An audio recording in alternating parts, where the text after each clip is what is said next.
ধন্যবাদ। নবম এবং দশম শ্রেণীর শিক্ষার্থীদের জন্য বোর্ডে একটি ছোট প্রশ্ন অথবা এমসিকিউ আকারেও আসতে পারে, দেখো উপস্থাপন করা আছে। আমি দেখানোর চেষ্টা করছি। A plus B plus C equal 15 এবং A square plus B square plus C square equal 83 হলে A B plus B C plus C A সমান কত?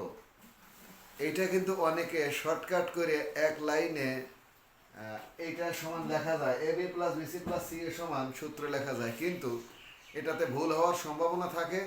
তো আমরা কি করব, আমরা A plus B plus C whole স্কোয়ারের যে সূত্রটা আছে ওইটা কিন্তু ডাইরেক্ট আগে বসিয়ে দেবো, তারপর মান বসিয়ে দেবো, অনেকটা সহজ হবে। দেখো, এটা যদি লিখি, আমরা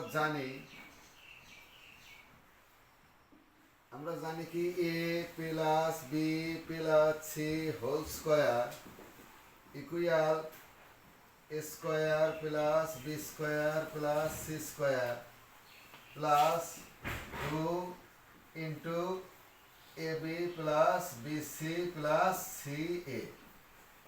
সূত্রটা বসিয়ে দিলাম। এখন মান কোনটার আছে আমরা বসিয়ে দেবো। A plus B plus C whole square অর্থাৎ 8 মানটা কিন্তু আমাদের 15 আমরা বসাই দিলাম, বা 15 হোল স্কোয়ার ইকুয়াল এই মানটা কিন্তু আমাদের আছে ওই যে 83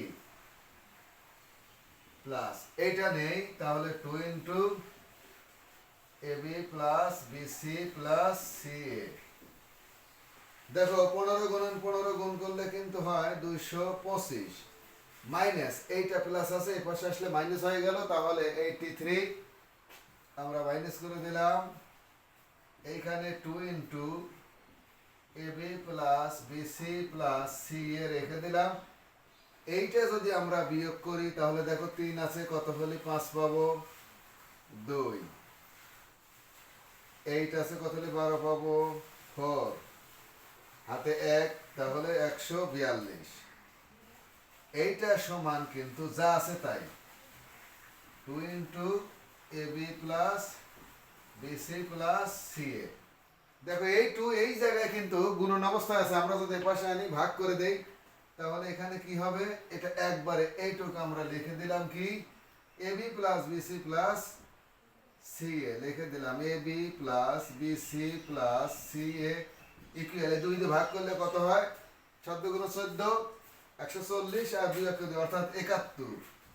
এই 71 এইটা কিন্তু আমার অ্যান্সার হয়ে গেল। Thank you.